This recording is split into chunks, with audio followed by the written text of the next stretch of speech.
Hi everyone, it's Dr. Teagan from Pet Circle here, and today I'm joined by professional groomer Melanie Newman to help answer some of your pressing grooming questions, and I'll help to answer any of your pressing vet questions. Do you have any tips for dealing with my dog's matted hair? Even with frequent brushing, it seems as though he gets matted overnight. Yes, there is lots of tips I can give you guys. First of all, depending on your dog's lifestyle or the age of your dog will need to be brushed nearly every day to every second day. And it's so super important when we do brush our dog that we get right down, or I can show you on Dash, right down to the base of their coat. So right down to the skin. And you can use different coat conditioning sprays to help create some slip in the coat, and that will make it easier to remove those knots and things like that. When we do hit a knot with our comb, it's super important to then go back with our slicker. Also, it is important to not wash your dog with those knots in, because it can compact them and make them a lot worse. What products or tips would you recommend for removing staining from licking paws or around the mouth? For example, with schnauzer beards. So I get asked this question all the time because I have Bichons.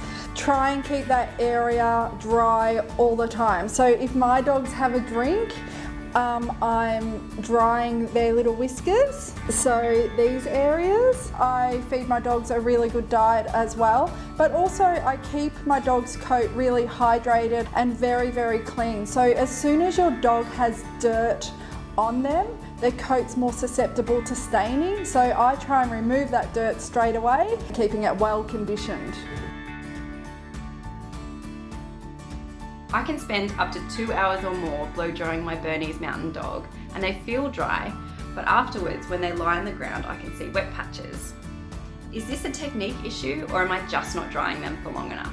I would say it's actually both. So you're probably halfway there with drying your dog's coat. So you probably need to dry it a little bit longer. Us groomers, we always dry our dog's coat inside out. So what that means is when we're drying our dog's coat, that we're drying the skin first and then the outer coat.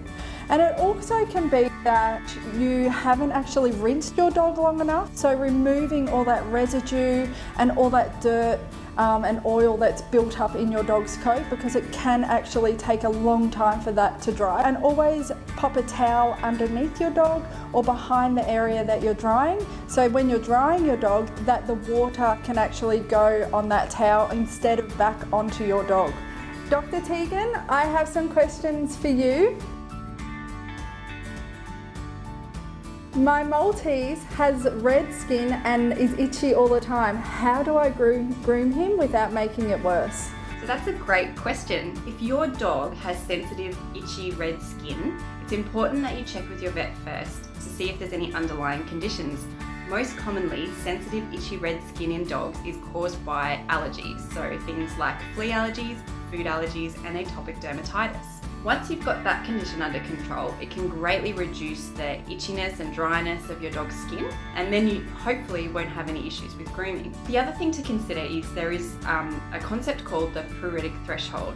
So essentially what that is, the pruritic threshold is the level at which your dog is so itchy they start scratching. And say their flea allergies leave them about here.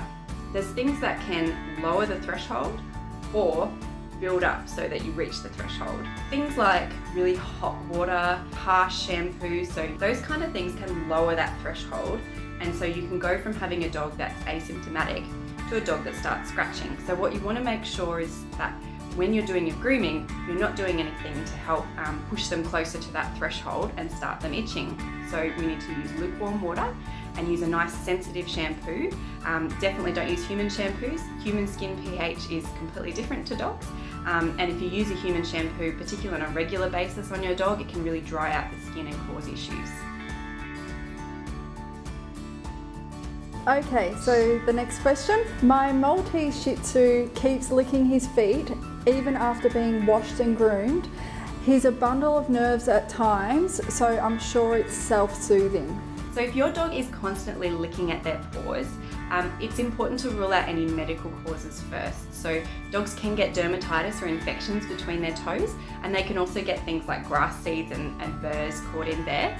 But if there's no medical underlying cause and your vet's given you the all clear, then it could well be related to anxiety. Just like humans chew their nails, dogs can obsessively lick, so they might lick their paws, they might lick surfaces around the house, they might lick you. This behaviour can become a little bit obsessive. So what we need to do is try to lower your dog's overall levels of anxiety. So you can do this through using things like the adaptyl pheromone. You can talk to your vet, perhaps your dog does need some medication to address the anxiety, but then you can also look at behavioural modification techniques. So when your dog does start to lick their paws, we're redirecting the behaviour to something that is more desirable. So perhaps that's chewing on a chew toy, or perhaps that's playing a game of tug of war with you. And slowly what we can do is reward that good behaviour and try to break the cycle of licking the paws. My dog has hairy ear canals and gets infections. Should I have them plucked? So ear plucking is a contentious issue and there are mixed opinions on the subject, but my opinion and that of most veterinary dermatologists that I've spoken to is, if it ain't broken, don't fix it. So if your dog has hairy ears but they're not having any ear problems, they're not getting chronic infections or build-up of wax, just leave the hair be. If your dog does have chronic ear problems, they get a lot of ear infections, they have really hairy, waxy ears, then it might be worth considering. By plucking the hair and removing the waxy buildup, it allows you to much easier get medications in there, allows them to penetrate in and do what they need to do.